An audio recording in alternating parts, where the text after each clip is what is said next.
Fala galera, beleza? Professor Cássio aqui com mais um vídeo sobre genética. Dessa vez a gente vai falar sobre herança e sexo, os mecanismos de determinação sexual e a herança sexual propriamente dita. Para começar, a gente precisa relembrar alguns conceitos importantes que aparecem por aí. O primeiro deles é o conceito de cariótipo, que nada mais é do que o conjunto de cromossomos encontrados no núcleo das células de um indivíduo. E o cariograma é a representação deste cariótipo. Vocês provavelmente já devem ter visto esta figurinha aqui, né? E ela é uma representação, então, dos nossos cromossomos do nosso cariótipo. Esta é a representação de um cariótipo humano, com 23 pares de cromossomos, ou 46 cromossomos, mas tem um detalhe importante nessa ilustração, tá, gente? Aqui a gente tem a representação de 2 pares de cromossomos sexuais. Vamos lembrar, são 23 pares de cromossomos, dos quais 22 são chamados de autossomos, porque eles são iguais em homens e mulheres, e um par de cromossomos, também chamados de alossomos ou cromossomos sexuais, que vão ser diferentes em homens e mulheres. Diferentes por quê? Porque alguns indivíduos vão carregar 2 cromossomos iguais, que a gente chama de XX, e alguns indivíduos vão carregar 2 cromossomos diferentes, que a gente chama de XY. Isso vai determinar os sexos biológicos, feminino ou masculino. Então, é importante a gente relembrar dessa informação, porque a herança sexual ela está diretamente ligada a estes pares de cromossomos, ao par de cromossomos XY e ao par de cromossomos XX, certo? Então, para a gente relembrar, em algum momento da vida de vocês, todos vocês foram um óvulo e um espermatozoide, separadinhos, cada um deles vindo de um dos progenitores, um deles da mãe, o nosso óvulo aqui. Caso tenha alguma dúvida, eu vou botar o nome aqui, tá? Isto é um óvulo. Ficou feio pra caramba. E um espermatozoide. Eu devia ter treinado mais com essa caneta antes de fazer esse vídeo. Mas enfim, vamos lá. Então, o óvulo e o espermatozoide são os gametas feminino e masculino, que são responsáveis por carregar aqueles cromossomos que a gente viu ali no cariótipo. Tá? 23 desses cromossomos vêm no núcleo do óvulo e 23 vêm no núcleo do espermatozoide. Então, aqueles 23 cromossomos estão aqui e aqui, no núcleo dessas nossas células especializadas chamadas de gametas. O óvulo carrega, então, 23 cromossomos. Percebam aqui o cromossomo sexual X. E o espermatozoide carrega os outros 23 cromossomos. Mas aqui a gente tem um detalhe importante, tá, gente? Esta representação aqui, eu deixei para vocês os 2 cromossomos sexuais possíveis. Lembrando que em condições normais, em uma situação padrão, apenas um desses 2 cromossomos vai estar dentro desse espermatozoide. Tá? Ou ele vai carregar um Y, ou ele vai carregar o X. Inclusive, dependendo da combinação de cromossomos do par sexual, vai ocorrer a determinação do sexo deste indivíduo. XY, um menino, XX, uma menina. Este mecanismo de determinação sexual é o que a gente chama de mecanismo XY, que é o característico dos mamíferos, inclusive, né, incluindo aí os seres humanos. No caso do mecanismo de determinação XY, os indivíduos machos são heterogaméticos, ou seja, eles possuem 2 cromossomos sexuais diferentes, um cromossomo X e um cromossomo Y. Enquanto as fêmeas são chamadas de homogaméticas, porque elas carregam 2 cromossomos X. Lembrando da terminologia heteros significa diferente, cromossomos diferentes. Homo significa iguais, cromossomos iguais. Já nas aves, a gente vai encontrar um mecanismo chamado de ZW, em que o macho é o indivíduo homogamético. Então, neste caso, o macho ele é ZZ, 2 cromossomos iguais, enquanto as fêmeas serão ZW, 2 cromossomos sexuais diferentes, tá? A terminologia Z e W aqui foi utilizada para não gerar confusão com o X e Y do sistema XY, né? Porque senão as pessoas iam olhar para o XY no macho e depois, no caso das aves, ia ser XY na fêmea e isso ia gerar uma confusão. Então já se utiliza essas duas letras diferentes aqui, que é para não dar enrosco mais para frente. O terceiro mecanismo é chamado de mecanismo X0. E neste caso, a gente não tem 2 cromossomos sexuais, a gente tem apenas um. O que determina o sexo nesse caso é a quantidade de cromossomos X. Os indivíduos do sexo masculino, nesse caso aqui, eles terão só um cromossomo X, enquanto as fêmeas terão 2. É como se o cromossomo Y do nosso sistema XY tivesse sido apagado nos organismos que fazem este mecanismo. Então, se tiver um cromossomo X, determina o sexo masculino, sai um macho, e se tiver 2 cromossomos X, determina o sexo feminino, sai uma fêmea. Este mecanismo ele é característico de gafanhotos, inclusive o gafanhoto é um exemplo que costuma aparecer quando se fala de mecanismo X0. E o último mecanismo é um mecanismo chamado de haplodiploide. Esse aqui é importante, gente, de lembrar, porque ele é diferentão dos outros caras aqui. Neste caso, a determinação do sexo ela não tem a ver com um cromossomo sexual, mas sim com o número de conjuntos cromossômicos. Tá? Quando a gente viu aquele cariótipo, a gente viu que o indivíduo tinha 2 conjuntos cromossômicos, um do pai e um da mãe. Neste caso, no sistema haplodiploide, os indivíduos machos, eles têm apenas um conjunto cromossômico. Tá? Então, eles vão ser indivíduos N. Eles têm apenas um conjunto cromossômico. Tá? Isto significa que eles são o resultado de um óvulo não fecundado. Então, quem determina o surgimento de machos aqui é a fêmea, que vai pôr os ovos. Então, óvulos não fecundados se desenvolvem em machos, óvulos fecundados, portanto, 2N, um conjunto de cromossomos do óvulo e outro do espermatozoide, desenvolvem fêmeas. Este é o mecanismo de determinação sexual das abelhas. Então, é um bom exemplo para você lembrar aí. Os zangões são todos haploides, são todos indivíduos N. Então, todo zangão que você encontrar, ele é resultado de um óvulo não fecundado. Então, os zangões não têm pai, eles são só filhos da mãe.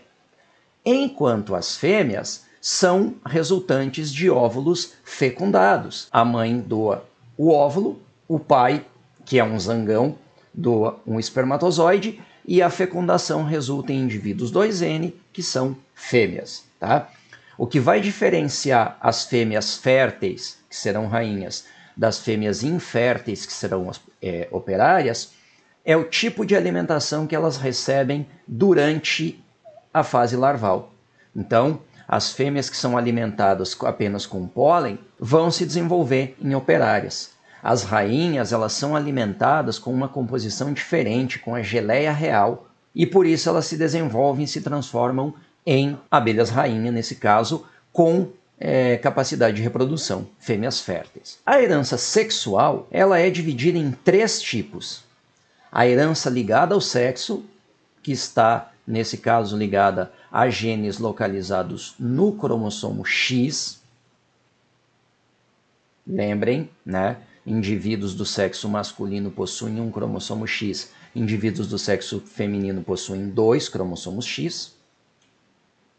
E como exemplos clássicos nós temos o daltonismo, a hemofilia e a distrofia muscular de Duchenne ou Duchenne. O segundo mecanismo é a herança restrita ao sexo. Essa é a herança ligada ao cromossomo Y. Por que restrita ao sexo? Porque apenas um dos sexos possui cromossomo Y, o sexo masculino. E como exemplo desse mecanismo, nós temos o gene SRY, que é o responsável pela determinação do sexo. Então, o que determina o sexo biológico masculino ou feminino é a manifestação deste gene. Um gene que vai levar ao desenvolvimento das gônadas masculinas, testículos, produção de testosterona e o desenvolvimento da genitália masculina. Um indivíduo do sexo feminino que tem 2 cromossomos X não carrega o gene SRY. Portanto, ela não vai ter esse estímulo e as suas gônadas vão se desenvolver em ovários, produzir estrogênio e ela vai desenvolver a genitália feminina. Tá? Essa diferenciação só acontece após o 3º mês de gestação. E essa é uma das razões pelas quais você não consegue, num exame de ultrassom, determinar o sexo da criança antes disso, tá? Porque ele ainda não está anatomicamente formado. Um outro exemplo de herança restrita ao sexo é a hipertricose auricular, que é o crescimento de pelos nas orelhas. E o terceiro mecanismo é a chamada herança influenciada pelo sexo. Essa herança ela está ligada aos cromossomos ditos autossomos, então ela não está ligada a genes localizados nos cromossomos sexuais. Mas estas heranças elas são influenciadas pelo sexo biológico do indivíduo. Então, se ele for homem ou mulher, a manifestação desses genes vai ser diferente. E o exemplo clássico é a calvície, que tem um comportamento de dominante nos homens, então a presença de um alelo dominante para a calvície já manifesta a ocorrência, né? E nas mulheres ele tem comportamento recessivo, então as mulheres só manifestam a calvície se elas tiverem 2 alelos para a calvície. Por isso a gente tem um número maior de indivíduos homens, né, manifestando calvície aí. Agora a gente vai para alguns exercícios de exemplo para entender como é que a gente resolve essa bagaça quando ela aparecer nas questões do Enem e do vestibular. O daltonismo pode se manifestar em uma pessoa que enxerga a cor vermelha como se fosse verde. Esse é um dos tipos de daltonismo, tá? Só para lembrar, a nossa retina tem 3 tipos de células chamadas de cones que captam cores, tá? Verde, azul e vermelho. O indivíduo daltônico ele tem uma alteração que faz com que um desses cones, ou mais de um, mas isso é mais raro, não funcione como deveria. Então o indivíduo ele tem uma limitação na diferenciação das cores. Tá? Esse tipo de cegueira a cores é uma doença ligada ao cromossomo X, então temos uma herança ligada ao sexo. Considerando que o alelo para daltonismo se comporta como recessivo, é correto afirmar que, então vamos lá, o indivíduo, para ser daltônico, ele precisa ter um alelo recessivo no cromossomo X, porque o daltonismo se comporta como recessivo. Então, obrigatoriamente, um homem daltônico precisa ser XDzinho Y. Aí você vai perguntar, mas por que o Y? Porque ele é um menino. Tendo Y, menino, o X que ele vai herdar da sua mãe, carregando o alelo recessivo. Uma menina, para ser daltônica, ela obrigatoriamente precisa ter 2 cromossomos com o alelo recessivo. Então ela precisa ser XDzinho, XDzinho. Neste caso, a letra A afirma o seguinte: homens com genótipo XDzão terão fenótipo daltônico. Errado. Indivíduos com fenótipo daltônico precisam ser XDzinho. Letra B. Mulheres com genótipo XDzão, XDzinho, terão fenótipo normal. Quando a gente vê na questão fenótipo normal, ele se refere à visão normal das cores. Então, é uma indivídua não daltônica. Se ela tem um alelo dominante e um alelo recessivo, então ela não vai manifestar o daltonismo. Portanto, a letra B está correta. Letra C. Homens com genótipo XDY terão fenótipo normal. Errado. Fenótipo normal tem que ser XDY. Tá? Mulheres com genótipo XDY terão fenótipo normal. Errado. Se é uma mulher, ela precisa ter genótipo XX e não XY.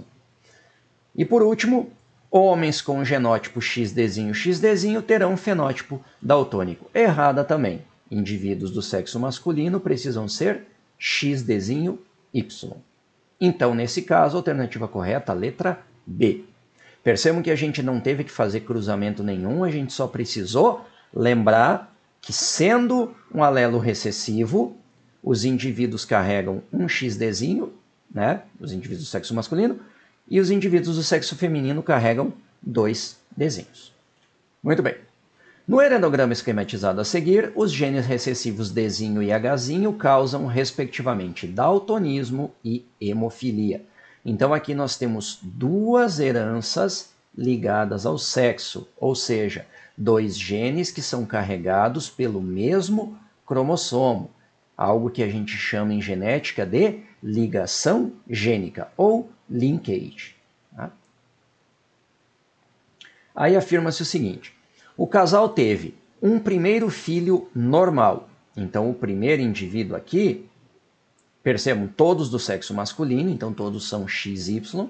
Né? O primeiro filho é normal, então quer dizer que ele tem um XDzão e um Hzão, porque ele é normal para o daltonismo e para a hemofilia. O segundo filho foi daltônico e hemofílico. Então, ele tem um XDzinho, Hzinho, porque ele é afetado pelas duas. O terceiro filho, só daltonismo. Então, ele é XDzinho, Hzão. E o quarto filho é apenas hemofílico. Então, ele tem que ser XDzão, Hzinho. Agora, se ele recebe o X da mãe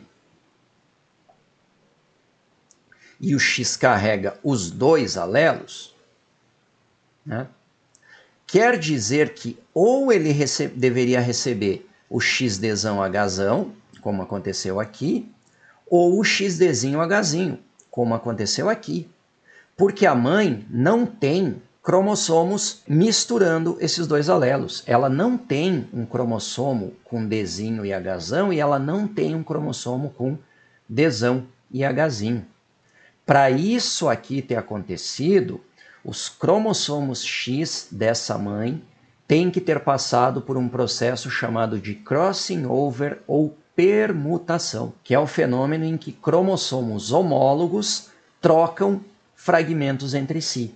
E isso vai levar eles a uma recombinação dos seus alelos. Tá? Então, vamos para as afirmações abaixo. A partir do heredograma e de seus conhecimentos, considere as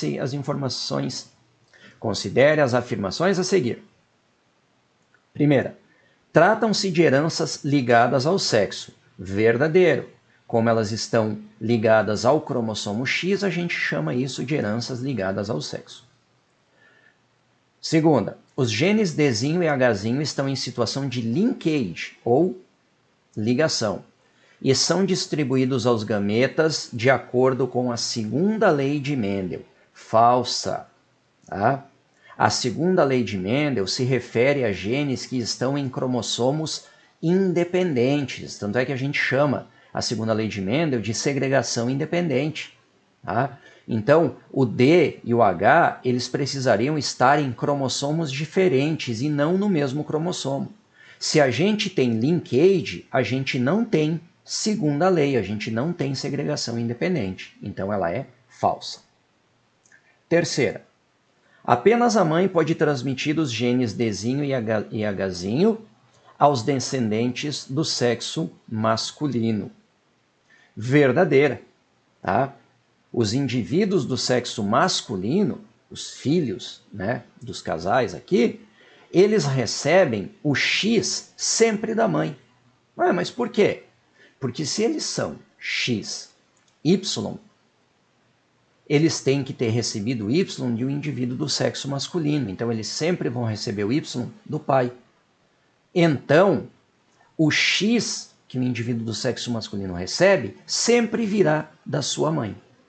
Então, apenas a mãe pode transmitir os genes Dzinho e Hzinho aos descendentes do sexo masculino. Continuando. O terceiro e o quarto filho são resultantes de crossing over na gametogênese feminina. Verdadeiro, tá? A gente teve, então, aqui um processo de permutação ou crossing over que produziu cromossomos com XDzinho e Hzão e cromossomos com XDzão, Hzinho. Tá? Então, a alternativa ela é verdadeira. E esse processo aconteceu na gametogênese feminina, porque a permutação ou crossing over ela ocorre entre cromossomos homólogos. E o X e o Y, eles não são homólogos, embora eles tenham uma região homóloga, ou seja, uma região que carrega os mesmos genes, os genes do daltonismo e da hemofilia, eles estão localizados em uma porção que não tem correspondência no cromossomo Y. E o último item, não considerando o crossing over, o casal tem 25% de chance de ter uma quinta criança com daltonismo e hemofilia. Para resolver isso aqui, a gente faz o cruzamento. Usamos o quadro de Punnett.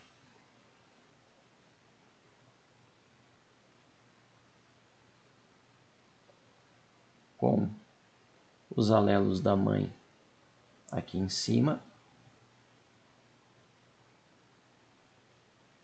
E os alelos do pai ao lado. Combinando os alelos, nós teremos XDzão, Hzão, XDzão, Hzão, XDzão, Hzão, XDzinho, Hzinho, XDzão, Hzão, Y, XDzinho, Hzinho, Y. Então, dos 4 indivíduos possíveis, apenas um deles manifestará o daltonismo e a hemofilia, que é este indivíduo aqui, um indivíduo do sexo masculino. Então, 25% de chance, equivalente a 1/4, está correto. Em determinada espécie de ave, o gene Azão condiciona a plumagem negra, enquanto seu alelo Bzão condiciona a plumagem amarela. Aves heterozigóticas para esse caráter apresentam plumagem cinzenta. Sabendo-se que esse caráter é ligado ao sexo e que nas aves o sexo heterogamético é o feminino, espera-se que o cruzamento entre um macho amarelo e uma fêmea negra produza na sua descendência o quê? Primeira coisa importante aqui, a gente tem um caso de herança ligada ao sexo em aves, em que o sexo heterogamético é o feminino. Então, vamos lembrar, os machos são ZZ, enquanto que as fêmeas são ZW. E essa é uma característica ligada ao sexo, então ligada ao cromossomo Z. Outra informação importante aqui, ó. O gene Azão condiciona a plumagem negra e o gene Bzão condiciona a plumagem amarela. E quando as aves são heterozigóticas, elas apresentam a plumagem cinzenta. Isso significa que nós temos um caso aqui em que não existe dominância. Nós não temos uma dominância completa, porque o heterozigoto tem um fenótipo diferente. É o mesmo mecanismo que a gente encontra na dominância incompleta. Então aqui o heterozigoto vai ter uma coloração diferente.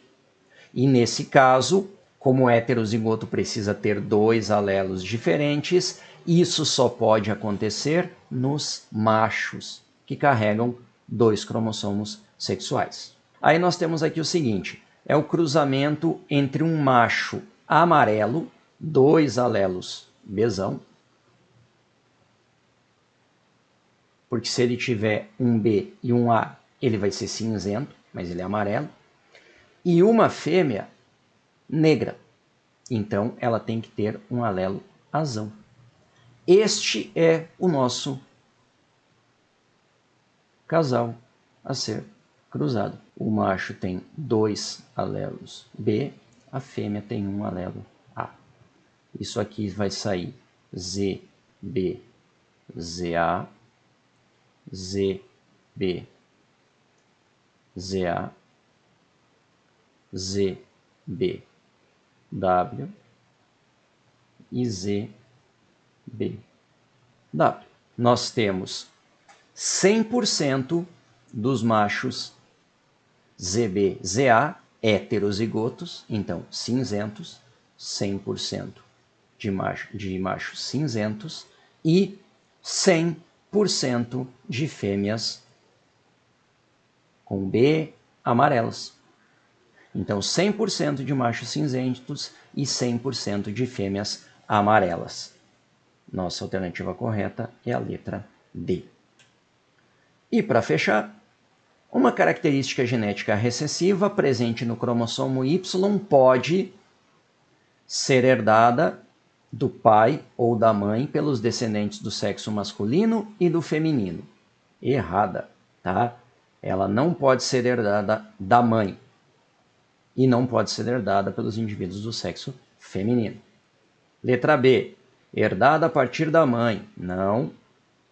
Letra C, herdada a partir do pai, certo, por seus descendentes do sexo feminino, errado. A última, por eliminação, é a letra D, correta, ser herdada a partir do pai, por seus descendentes do sexo masculino. Indivíduos do sexo masculino recebem o seu Y dos seus pais e recebem o seu X das suas mães. Agora que o vídeo está terminando, já aproveita para se inscrever, curtir, comentar, compartilhar e ativar o sininho para as notificações dos próximos vídeos, que não devem demorar tanto quanto esse demorou, beleza? Então a gente se vê na próxima e bora aprender biologia!